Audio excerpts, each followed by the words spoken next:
Hello, fellow Lolsters. Welcome to the next episode of LOL Love of Literature Season 3. And today we have with us Winnie Tataw. She's an author. She's a book enthusiast. She's like a bookpreneur. I think entrepreneur. That's what I would call her because she's been doing a lot of things other than being an author, and she's been helping a lot of authors from around the world. And I'm so happy that I was also part of a series that she was running last year. I would like for Miss Jayanti to give a formal introduction of Winifred. Okay, I didn't know you knew each other before. I'm meeting Winnie for the first time, and Winifred, as most know her by as Winnie, is an artist, entrepreneur, and Amazon best-selling author of her debut series, The God's Own.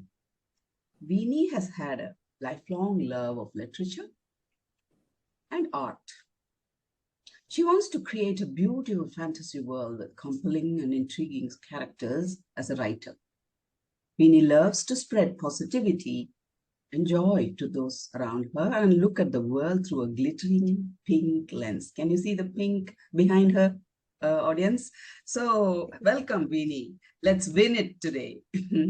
Yes, thank you for having me. So let's get started with the first question. We are very particular about the first question. Later it goes spontaneous, so we don't script that thing. So out with your first question, Tanya. Winnie, you have this blog called Win's Books where you promote a lot of authors and you do a lot of shout outs and all that. So I just wanted to know if you had started Win's book in the aim of, someday writing your own book and promoting it, or was it started exclusively for promoting other authors and somehow you got into writing yourself? Yes, so Wins Books originally started with me just promoting my work. And then in 2020, when, as we know, the world shut down, I started seeing a lot of other authors, both in person and online, really struggling to connect with other readers and promote their work, whether it be because of financial issues, whether it be because they didn't really know how to, or it may have been because they didn't know they needed to. They thought, a lot of us, you just publish and then you'll be a bestseller and then you don't have to do anything else. So I really started delving more into what Wins Books is today by just sitting at home and seeing all these different authors online really needing just promotional work that they could do that was free and wasn't a long hassle. And I've always loved community and connecting with people and inspiring others and helping. So I said, well, I have nothing else to do, so let me. So sweet, so sweet. Yes. And I'm taking the best-selling author. You said you write, it becomes best. Is it that magical? I really am really curious and genuinely interested in knowing what it is being a bestseller author, best-selling author, or what it takes to reach there, and what it does to the author as a brand later on. Can you share with us, please? Yes. So for me, it takes a lot of marketing and a lot of marketing.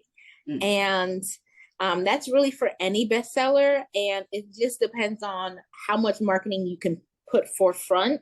If you're marketing constantly, if you're marketing a lot, if you're able to get your book out into the world and onto a lot of eyes, you have a better chance. But again, you can't really predict it because it's all about what the readers decide. If they decide to buy your books, then you have that better chance. But if they read it or they don't like it, or they read this some nonsense and you're like, I'm not too sure about this. So it's really about that. And I think for some of us who do read or see the bestseller label, they there's different opinions about it, different views on it, especially when it comes from versus a self-published author versus a traditional published author.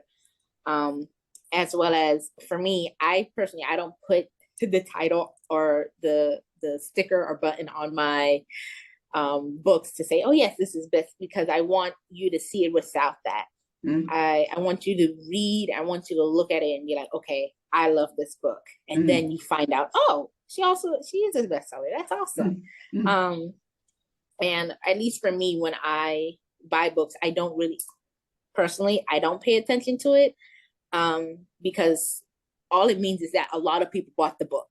That's that's what it means. It's a bestseller because a lot of people bought the book, but that doesn't mean you're going to automatically love it. You know, I've read some books that have been bestsellers and they've been bestsellers for years, but they weren't my favorite books. So it really just depends on the perspective. I know there are some people who see the bestseller label and they're like, oh, that means that everyone loves this book because they bought it, so I got to buy it and read it. So it really depends on the person. For me, it's an honor and something I'm proud of and an achievement I'm proud of. But it's not something that I gloat like, oh yes, I'm a bestseller. Like, no, I'm a great, author. That's what I'm proud of. I'm a great writer. That's what I'm proud of. I'm proud of the people who read the book or read my books and love my books and review my books and say they're great. That's what I think is the bigger achievement for me. Oh, that's lovely. So, God's is a fantasy series, right? Yes. So it's fantasy series. So right now you have 3 books out in that series, and you're looking forward to the next one. I think I think I'm right by saying that. Am I? Yeah, it's 4 now. Yeah. So you have published 4 books already. So Yeah. because there is a trend for fantasy books, because you're creating a new world where people can, when you say fiction and it is fantasy, I think is the real, like the full-fledged fiction, because other fictions we try to base them on reality, somehow touch reality, and when it's fantasy, it's like absolutely different from reality, and Yeah. you just new world. So I feel like there's this one challenge in fantasy that you will have to have like a really unique and like an absolutely different setup from the reality. Right. That can sometimes be challenging. How did you? Because when you say God like that, there are going to be commonalities. Though we are separated by religion, though we're all separated by continents and countries and borders and everything, there are still certain things that human, experience encompasses. Very normal things like normal emotions, like we all like our, like a partner, a child, Yeah. all that is very common. Do you think that some fantasies, they might not, bring this into fantasy? Or do you think a fantasy should bring the normal human experience into it? Or should it be like completely different from what reality is? For me, I think it's really, if you're going to write fantasy, you have to have some connection to the real world. And for me, when I write fantasy, my connection is through the characters. So that's what feels realistic. That's what people connect to. And they get to explore this connection through the lens of this fantasy world with these characters.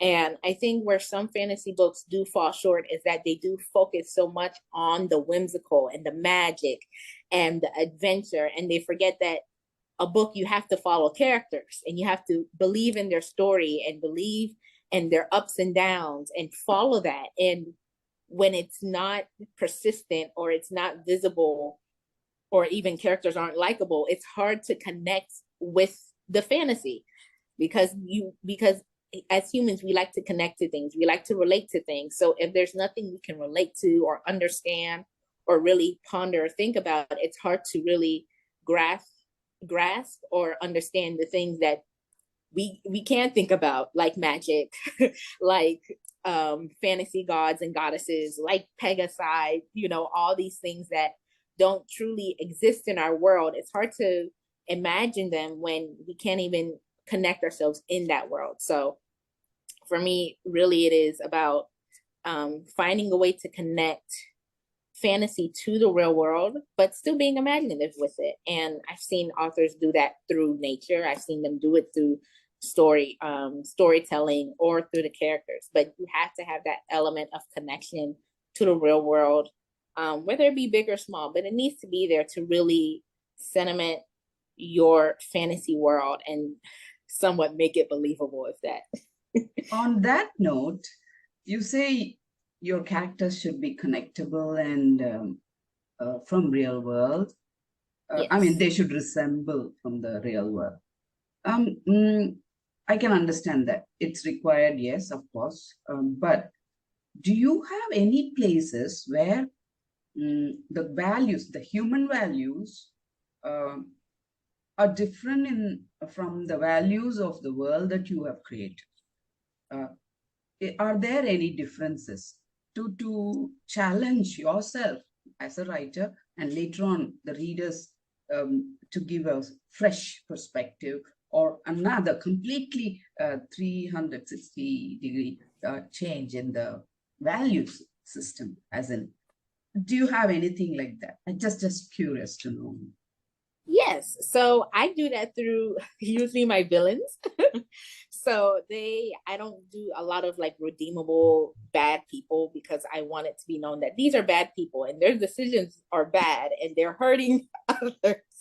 And me writing them, I'm still like, oh my goodness, this is terrible. Like, why would you do this? And I think even through that, it's still a way of connecting because we can understand that I'm not following your story or I don't support what you're doing.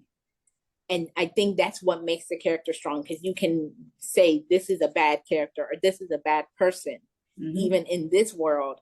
Or I don't really, I have some people who read my books and be like, oh, I don't like this character. Like I can sometimes understand where they're coming from, but at other times it's morally questionable, like how they made those decisions. And I think that's what humanizes it because no one's a quote unquote perfect human. There's no such thing. There's no such thing as perfect. And we all make mistakes, some greater than others.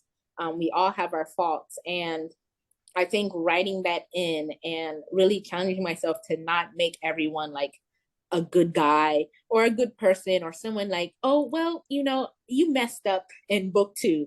Let's make you a better person in book 3 or book 4. It's like, no, they did bad and they need consequences for what they did, even in this fantasy world. So really exploring that challenged me as a writer because, again, I want everyone to be nice to each other and really, But, I love it. So sweet. English literature, especially American literature. I know what I'm going to say is going to be a little controversial, but still. So when most of the fantasy worlds that American literature or the movie community creates are basically ideas from Asia or Africa, like the tribal, beliefs or the tribal culture that they bring it and they call it fantasy. And they call it inspired by this culture. Aborigines and yeah, I know. They bring that ideas and they present it to the world as fantasy because none of us know about folklore. Yeah. People don't know about it. They think it's a fantasy which was a figment of the imagination of the director himself, which actually is not. And it's actually a culture which is a living sphere. And someday it's going to pop up and, people are going to say, you copied it from here. Please stop saying it's your own fiction. Yeah. Have you taken some form of inspiration from any existing culture, or is it exclusively your imagination that has created this fantasy world? So for me, I'm African. So both my parents are from Cameroon. So I grew up with their storytelling and them telling me about the lore back home and, the different things people believed in, what they believed in. So that did inspire my fantasy, but it's not encompassed in it. I read other books from other authors, from other fantasy authors, and even reading that helps me expand and explore my creativity. But I never claim that everything I've written is just me. It's like, no, I I I have ideas that I'm like, oh, that's an amazing story, or that's an amazing tale. Like, what if I put a twist on it, or what if this happened? What if that happened? I do know that, again, there are some authors that will come out and be like, oh well, yeah, I came up with, I saw this thing and I just ran with it. And it's like, no, you have to be humble in where you got your source material. Like, you know, all fantasy stems from some type of inspiration. Um, because even like, say you make a fantasy story about vampires, you didn't create vampires. Even if your vampires work differently from, you know, traditional vampire stories or retellings, you didn't come up with that. Someone else did. Another folklore it came from. So there's always, fantasy is always building off of other fantasy and other stories and other tales. And we have to be honest with ourselves to say, yes, I have source material. Yes, I learned, or I went somewhere, or I read something, or I was told something, and that's where my this idea came from, or this idea came from. Trying to make it that, yes, though fantasy, you do make up a lot of the things, but there's still, in every fantasy story I've read, and every author I know who's honest, it comes from another source. It comes from an inspiration. It comes from the stories your parents told you, or your grandparents told you, or you read about as a child. And that's what you can do to make your own fantasy story, because we all building off of previous fantasy stories we've learned or read about or were inspired about. That's beautiful. That's beautifully put. I'm coming back to. I'm fascinated by that best-selling author. Like, how does that decide or say sales? Is it directly proportional? Was it first in the first place directly proportional for you to get that brand? And after you got the brand, is it also influencing the number of sales? Have you seen that? And Yes, are you self-published? Sorry, are you self-published? Yes, Oh, I am. I'm team self-published. So it wasn't my original. I didn't plan to be a best-selling author. I just planned to sell books, and if it came, it came. If it didn't, it didn't. But once it did come, and I remembered to actually tell people that, hey, I am a best-selling author. And frankly, it took me 2 years to do that, because again, I focus on more of just connecting and learning and growing with other authors, that I sometimes forget to go, hey, you also have done well, and you know, are out there creating. But it does help, because I'm a Amazon bestselling author. So when you go on to, you know, the bestselling list, I'm in the top 50, and you'll see the book, and then that's how people click and read and buy. And I've, again, been one for about 2 years now. So I've been on the bestsellers list for about 2 years. So it has helped with book sales. But even with that being said, you still have to market your book. You still have to go and do interviews and go to shows and do tours, and, you know, really still put your voice out there, because there's no way it can be sustainable if, you know, every day someone, thousands of people probably, are publishing books, and thousands of people are reading and buying those books. So if you want to stay a bestseller, you have to promote and sell your book. So I think just being consistent with my marketing too has also helped my book's longevity. Yes. And I think that's where some authors do fall short, is that once they do get that title or that brand, they're like, oh, I'm a bestseller.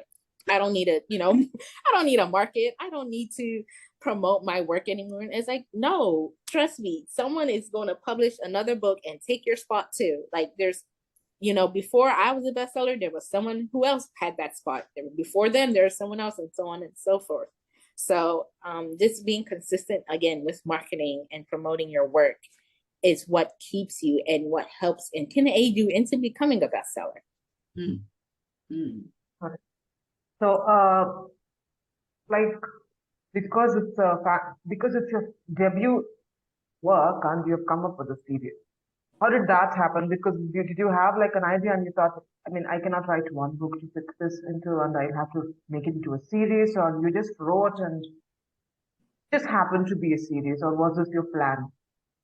So it was not my plan. This was originally just supposed to be a standalone book, one book done, and then I'll move on to the next. And I, midway through writing the ending, I realized I was like, oh, I can't end it like this. Like how I wanted to end it. I was like, there needs to be more. I was like, okay, so I'll make a sequel book and then I'll be done. And then I made the sequel and I was like, these characters, there still needs to be more. There's still some loose ends I need to tie, and all these questions that need to be answered. I was like, okay, I'll make it a trilogy. And then before I even started writing the third book, I was like, no, I have to make this a full-fledged series.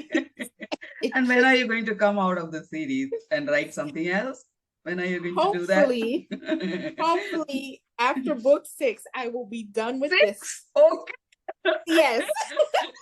it just kept going. I just said, oh goodness. I was like, okay, after 6, I was like, I have to stop myself. I have to end this because I will be on this Another trend. J.K. Rowling in the making. Yes. Yeah, truly. But as I wrote and as I continue to write, I still have other ideas of other books that I put pins in. I'm like, okay, I have a name for you. I have a idea. After I have to finish this series, and then I can work on you. And I just have like all these little ideas just like waiting on me on my computer, just like, well, hurry, you got 2 more books to go. And I'm like, I know, but that's damn inspiring. Very good, very good. 6. I'm really blown away. Okay. So, you were saying about the process of marketing to reach the best selling of the brand, right? The brand is there. Now, I want to know genuinely, because I don't know. I know of many, many good books that are there silently, low profile, read by genuine readers, still ongoing, but they have nothing, no numbers that they can share proudly. It's never the case. I mean, they can't sell even maybe 1,000 a year or something, for example. Okay. So have you come across a best-selling book that you thought the content or the style or whatever, the book itself doesn't actually deserve the best-selling? It happened only through constant investment in marketing and promotion. Have you come across such a book? And what is excess in this process? I mean, all the time it seems to me, at least for a simple person who only loves writing, everything seems like excess, marketing, promoting, and what can be excess in the contemporary world? And there are 2 parts to this question. You may want to answer. Thank you. I would say there are some books, usually traditionally published, that I'm like, maybe this, this wasn't my cup of tea, or usually because traditionally published authors and companies, they have that bigger platform to boast out their books for the marketing, for the promotion. So whether or not it's a good book, they're going to be bought because it's already set. There's already a deal made. There's already contract set. It's already been done. Whereas for, say, a self-published author, depending on how or why you're publishing, it can be a lot more difficult.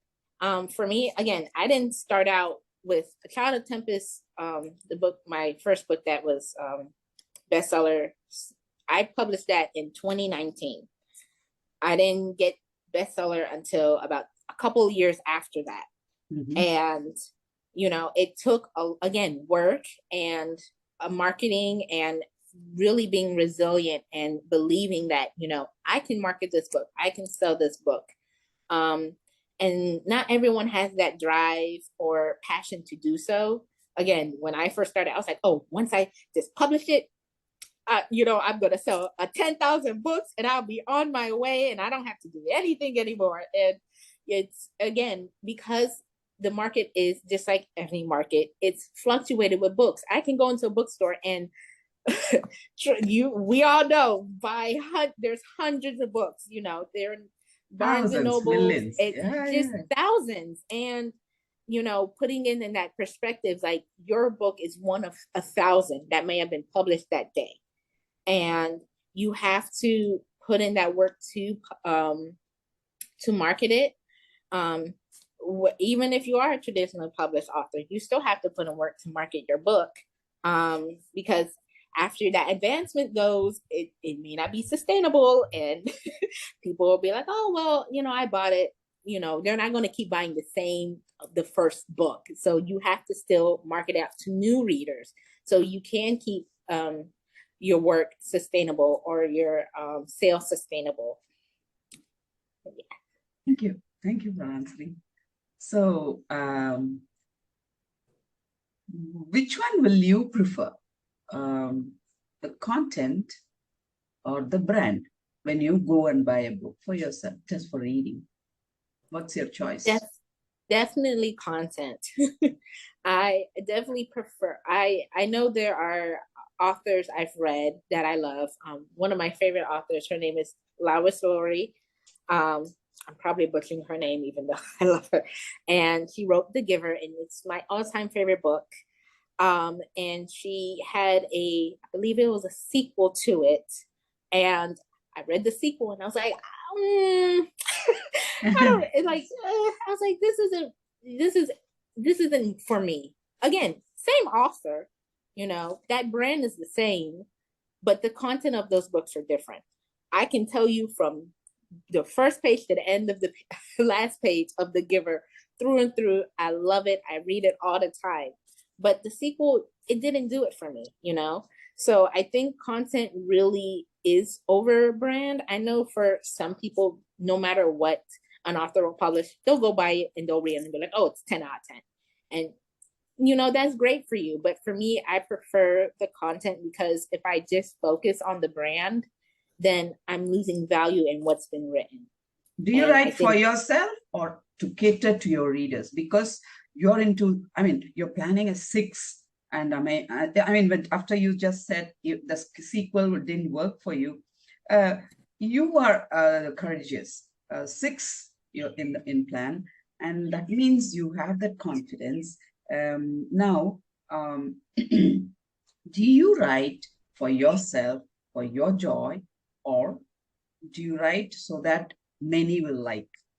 What is in your mind when you actually work in progress? I definitely say I write for myself. I think that also plays into me being a self-published author, because I know that I get to control what I write, when I publish. That's good. Yeah, that's true. And I'm a planner, so if I'm doing something, I want to be able to be like, okay, this month I'm doing this month I'm doing this month, so on and so forth.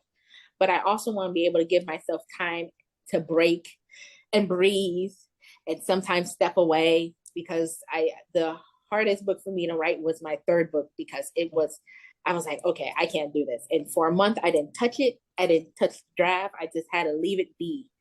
Versus if I'm writing for an audience, it kind of fluctuates. It's hard to do that because you don't know who's going to read your books. You don't know when you put your book out, you can think, okay, these people are going to be my audience. They're going to be ones that attracted to my book and read it. But you won't know that until it's published. And, I found out most of my readers are in their late 20s to 30s. These people may have families. These people may, they have established jobs, and they're the ones reading my books. I couldn't plan that. I couldn't predict that. And if I try to write towards an audience, which again, you can tell when some authors are, it feels a little ingenuine, because, if you truly want, especially if your family want to fantasy want to write, you have to write for yourself. You have to start off as a writer to write for yourself, because if you're only thinking through that monetary goal or that the possession, like, oh, I'm going to get rich off of this, like you're not writing for the right reasons. So definitely writing for yourself. How do reviews influence your next in the series? Do they influence in the first place, and how do they influence? So I would say in some ways they do influence, in others they don't. There are sometimes people will be like, oh, I can't wait to read more about this character. And I'm like, oh, I'm not writing about them at all in the next book. Sorry. Like they weren't in the plan. They weren't in the synopsis. They're not even in the outline. Sorry. Maybe I'll do a prequel for them, but bye-bye. Then yeah, bye-bye. Sorry. But in some ways they do influence through people wanting to, again, they're like, oh, I would really like to dive into this topic, or I felt this character was rushed, and I'm like, okay, well, they think this character was rushed. Like, why do they think that? How can I improve? Because reviewing is a form of feedback for writers. You have to find that balance between taking in that feedback from the people who are reading your books and who are buying your books, especially when you're writing a series, and also still keeping base of what you want to write. Right. You can't appease everybody. You can't write for everybody. So, knowing, okay, well, my readers, all of them are saying they really want to see more of this, or they really enjoy this part of the story. How am I incorporating that in the next book? Versus, oh, well, they said they didn't like this part, or they didn't like this character, I'm going to kill them off and never going to see them again. It's like, no, you have to find the balance between still writing what you want to write, but also listening to what your readers wants you to write, or what they like reading about your writing too. I think that's are there characters repeated throughout the series? Yeah. That is one question. Second is, how big are your book, each of them? Is it a thick, many number of pages, like 400, 300, 500? How big are they? Are they still? So my books aren't too big. This is my first book, so it's not too big. Okay. They're easy to read. And it follows two royal families, and those are the main characters, and you see their different perspectives throughout the series. And follow their journeys of growth, and some people's journeys of who need growing that don't grow. If they grow, then you will have to stop your series. Exactly. Let them not grow. Yeah. So, but yeah, they're not too long. So that's why, again, I really do focus on making those characters believable and realistic, so you can connect with them. And not feel rushed with the characters, while a lot of it is pacing. So when I feel like, okay, this is good, I don't need to write more, I don't need to write less, this is how I can convey this story, especially for the series. Any kind of research into your writing process? Oh, definitely. I am like I said, I plan. So I am a research. I love to research. I've always been a lover of history and folklore and fairy tales. So for each book, I always do a PowerPoint. And trust me, when I was starting just the series, can I hack into your laptop? Oh, Michael, it's tired of me, because most of these, I think the shortest one has only 100 slides. So some of them get really, like, I get really expansive, and I kind of go, oh, well, this needs to happen, and I need to have this detail into this, and for some of them, it's just, again, for my enjoyment, because some of the details I write out or add in don't ever show up in the book. I have a whole fantasy world with different countries, and you're not going to be in all the countries, but I can tell you their leaders. I can tell you how many kids they have. I can tell you how long they've been ruling. How I can do all of that. And that was mainly just for more of my personal enjoyment, and just fun. And maybe one day I'll make it into a reference guidebook. I don't know. Non-fiction book in the making. Yeah. Okay. Nice. Like it. Ask you, because your first book came out in 2019 and you're already 4 books in. Yes. Like you're shelling out like 1 book a year. I mean, how has that been? Because for me, it's like I take like years.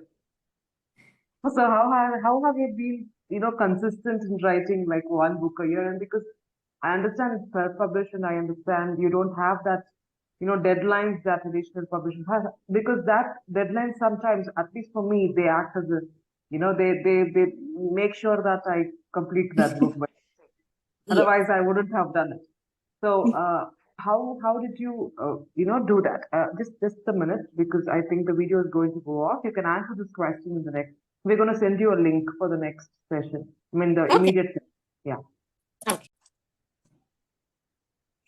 Okay. Yeah. I mean, you can answer that question. Okay. So for me, I was in college during the time of writing these books. I started writing before I entered, so book 1 was pretty much, at least the first draft was pretty much finished. And again, planning out, I'm very meticulous with planning. I was like, okay, this one you're gonna write 2,000 words. This one you're gonna write. Yes, I love to plan and have everything scheduled. And I think everyone has their own pace that they have to go at, and I love to plan. I'm a planning freak. Yes. So, I know there are some authors who write books in a month and can knock out a book in a month, and then in 4 months, boom, it's published. It might, yeah. So, I think everyone just has to go at their own pace. I've interviewed with authors who took 10 years to write 1 book. I interviewed them that taken a month to write and then publish. So I think it's just really understanding your pace and going at it, and being okay. It's okay if you don't publish your book in a year since you started writing. It's okay if it takes you 10 years. As long as you keep writing is the most important thing and the most important part, and you don't lose that passion for it. Yes, I think that's the important thing, because there is a goal and you will get there no matter how long it takes. So, lovely. Very well said. So I think right now we can talk a little bit more about Win's books, because I am very happy that we've been doing this for almost 2-3 years now, 4 years now. So 90 years that. Are you still a student? Are you still a student? No, I graduated last year. Okay, good. Thankfully, I graduated last year. So sweet, and to be doing 6 6-in-1 series at such a young age, I'm really impressed, inspired. Thank you. So can you get us to talk a little bit more about Win's books, because we want to know how that process goes. Like, how can authors approach you, or do you approach authors, and what are the services that Win's book gives? Excuse me. So for Win's books, right now we do free interviews and book spotlights, and I have 2 different ways of getting authors. So it's kind of 50-50. So 50% is from referrals. So other authors, I'll be like, hey, Winnie and Win's books are great for new authors or authors who need promotion. I'm like, okay. And that's how I've been getting a lot of authors from that. And then the other way let me repeat that. Hey, Win.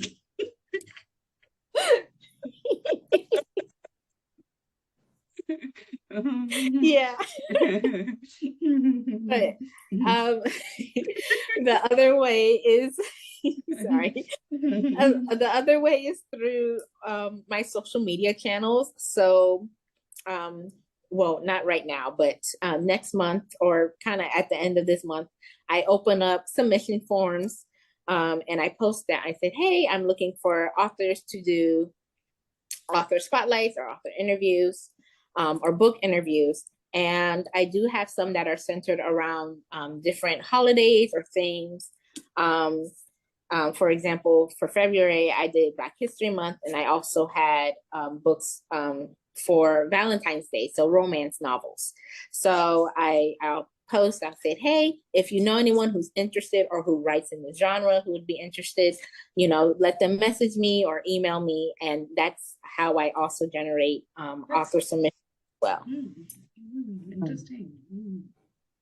So how does that help? Like, have there been authors who've told you that your shout outs and your interviews have helped them increase sales or have created awareness towards their books? How does that translate to productivity of the book? Yes. So I've had authors who started with one book and then go on and they start their own publishing companies because it's doing well. There was an author who she had reached back out to me. Maybe and she was like, have me on, please. Have me once. yes. But I won't start a publishing company. I know. You never know. I sort of, fail. I know I'm very bad at money and no, not for me. As an author, I want to be on your platform. Thank you. Of course. I accept all authors of all genres, so you're welcome. But I think about last year I had an author who had reached out to me and she was like, hi, I don't know if you remember, but a year or so ago, I did an author interview with me. And now I have my own magazine company and I publish magazines and I want to have you do an article in the magazine as like a thank you. And I was like, oh, wow. That's damn. Yeah. Inspiring. So, not only are you self-motivated, you're motivating so many people. So admiring. So admiring. Yeah, it's always so lovely. Like authors, they will still connect with me and be like, hey, I nominated you for this, or hey, I think you would be great for this podcast. So always like keeping in touch and supporting each other. And again, that's really what Wins Books is about. It's about community with other writers and authors. Wins book is about winning. Yes. Yes. There's Tanya, room for all of us. Tanya, your audio wasn't. Oh, now it's okay. Yeah. You said they were going that you usually do shout outs and you do interviews. So how does this interview? Is it like a social media interview or is it like a written interview or just an interview just posted on your blog? Or do you have other forms of, like how does the shout out work? So I shout out on my social medias through graphics, and then I do actual blogs and written interviews on my website. One day maybe I might do video content, but I know that's a lot more time consuming and a lot more effort needs to go into that with how I'm going, I don't have time for it. But as of now, it's written and they're posted on my website on Mondays, Wednesdays, and Fridays, and shared through all my social media accounts, and then also posted onto my Facebook and Instagram. And again, so authors also can see it and then also share with their followers too. I think I've done your shout outs, right? You have done the shout out for me. Yeah. Not the interview. So you're gonna have to do mine. Yes. you shout out mine and later do the interview also for me. Yes. So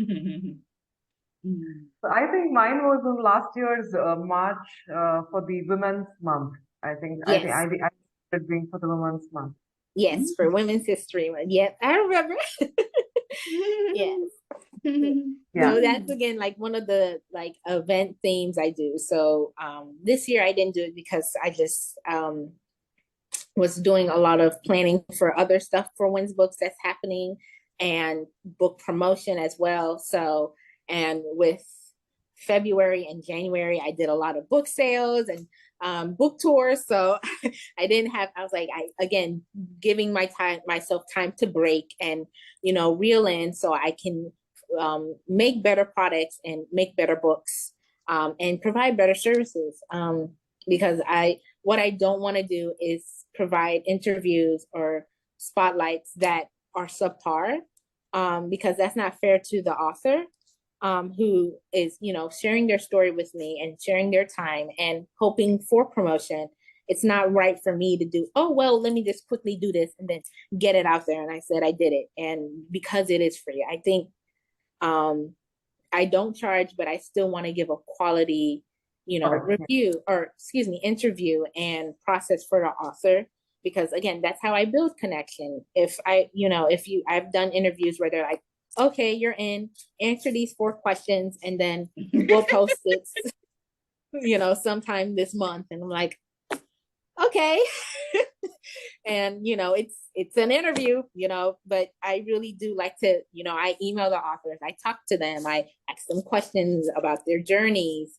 I make every interview unique for them and special for them, because I want them to have their own unique interview and get something quality, not just because it's free, that it's just, okay, answer this, I'll post it next week, and that's it. Like, no, I want, again, that's how I help you. And that's how you help me too, through this community and partnership. I appreciate that. This is the best part of the whole thing. I think that genuineness, rather than just do it and get it done with. This is very beautiful, and don't change. Yes, please. Yes. keep that intact. You're so young. You should have it all the way. Please. Thanks. Is our publishing houses directly, apart from the authors, for Wins Books? Right now it's maybe just me. I haven't again, it's all about time and what I know I can manage, and also what I know I can pay for. And I would love to one day make it more inclusive for other authors to publish through Wins Books. But again, these are all future plans. Do you have beta readers in your circle? There's Yes. one question. And who does the final edit for you? A professional, do you go for it? You can share with us, please. Oh, yeah. I definitely have beta readers. I definitely have 4 or 5 editors. I always joke, I was like, I don't know if I'm getting better at catching my mistakes, or I'm just so used to seeing them that I just gloss over them and like, oh, this is a perfectly this sentence makes perfect sense. So I definitely have 4, 5, 10, as many eyes as I can get on my books before I publish them.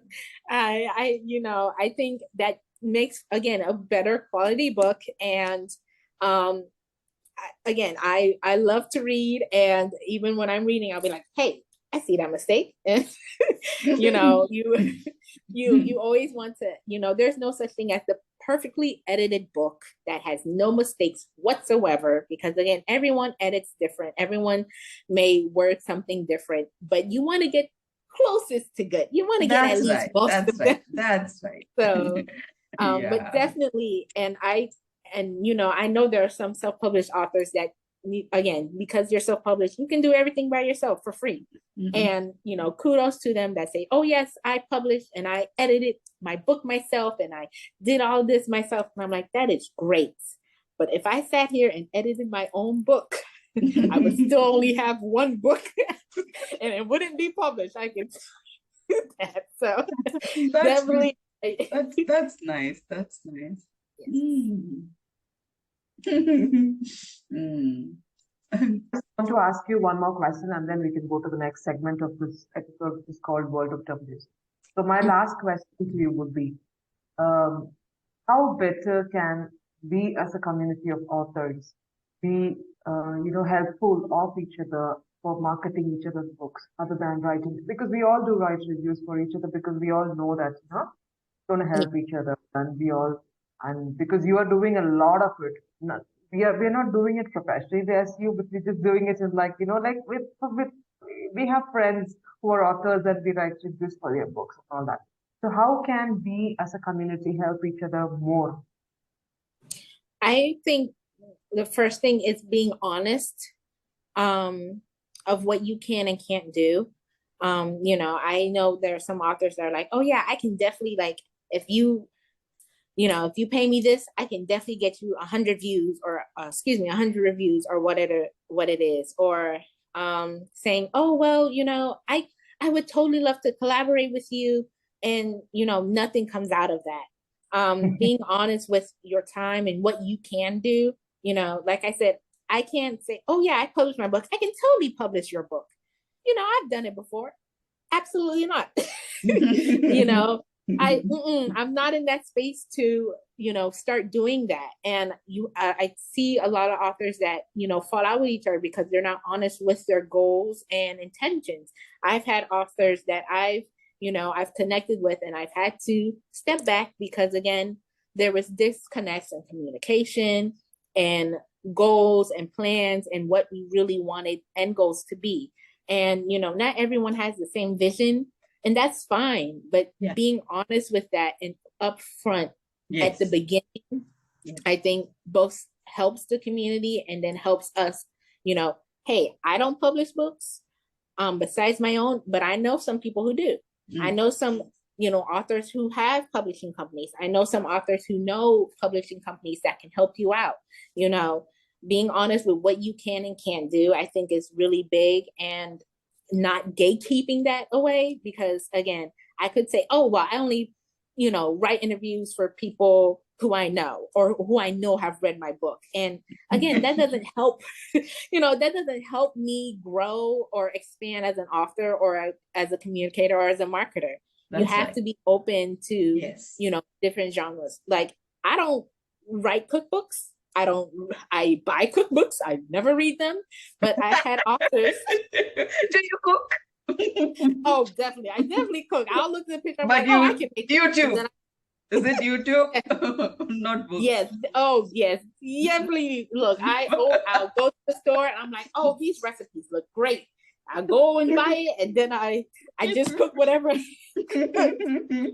But with that being said, I still have authors, who write cookbooks who are on Win's books. I'm not a horror person. I don't do paranormal. I'm terrified. But I have horror authors who, I have authors who write that don't speak English or French, who don't, that's not their first language, that are of different religions or belief systems.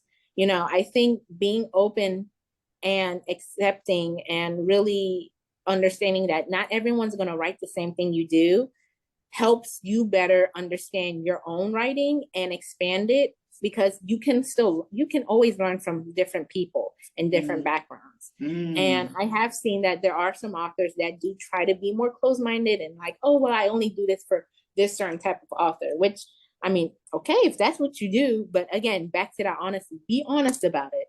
Like, be honest about why you're providing these services or who you're providing them to. Because, again, there are people that, even though they may have good intentions, they're not honest about it. And then when you figure out, it might be too late. So I think, again, really just being authentic and honest and open to helping, or, asking for help too, which is another big thing. Because, again, there are people who are like, oh, I can publish my own book. I can edit my own book. I can design the book cover. It's like, yes, you can, but that may not mean you're going to sell your book. You still need help with marketing, but if you're all on this mighty high horse that, oh, I can do everything myself, you may not, it may be worse for you in the future or in the long run.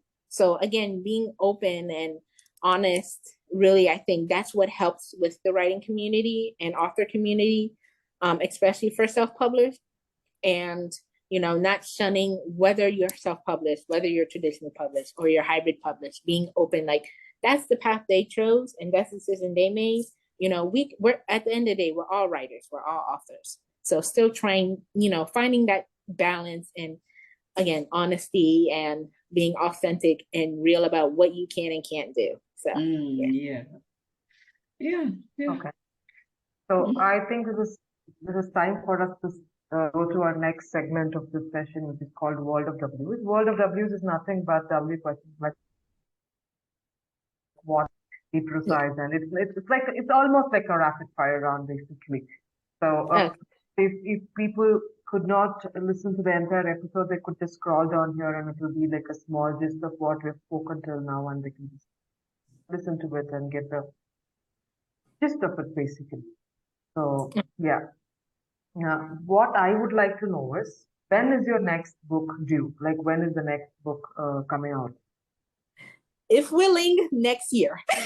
If willing. So hopefully book 5 will be out sometime next year, 2024. And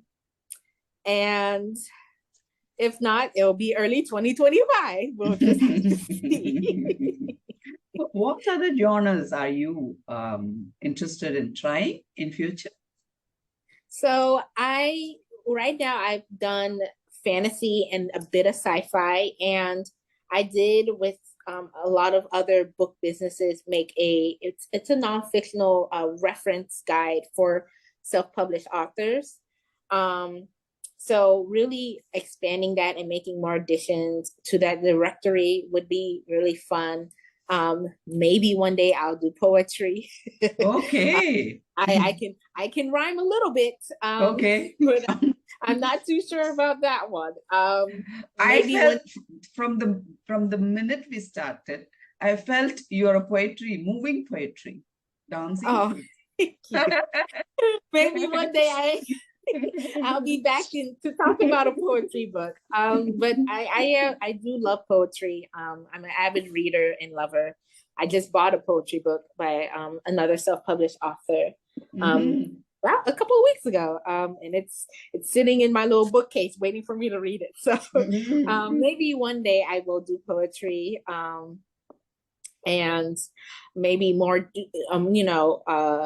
you forgot the non-fiction book you're supposed to be doing. Yeah, I was going to say more non-fiction and like reference guides, really, again, focusing on helping and guiding authors. I think it's really what I would like to do more if I do expand out of fantasy. Yes. Yeah. So how can authors approach Win's books? So you can approach me through my website, winsbooks.blog, through my Instagram, Facebook, Twitter, Pinterest, all the good things. And all of it's Win's Books, or you can even email me at winnies.books, 1@gmail.com.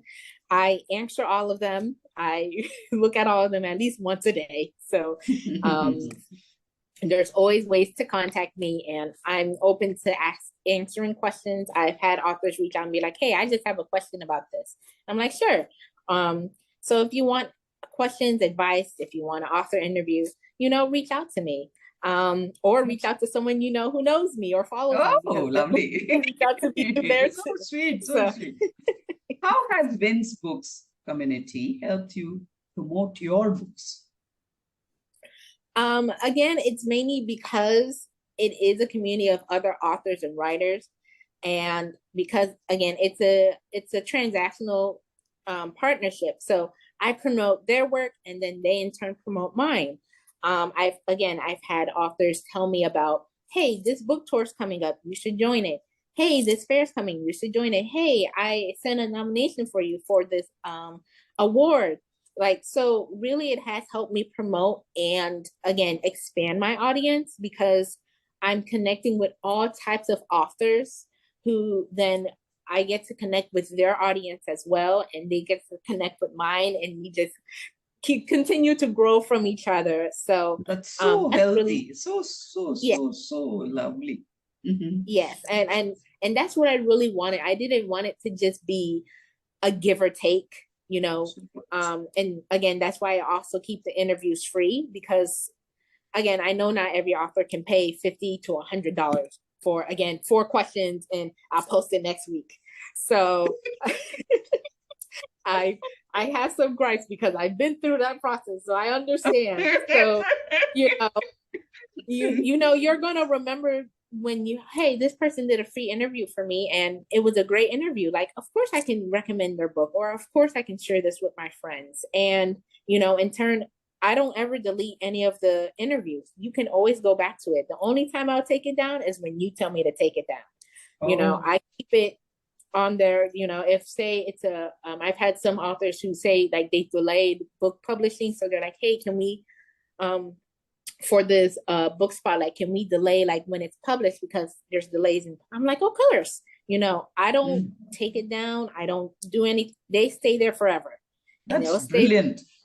That's because very good. Again, it's accumulative. I see the stats. I see people will still come back, or people will search up authors' names or their books, and when books pops up, and again, that helps me because now they're okay. We're checking out this book, and they're like, "Oh, who's Winifred? What does she write?"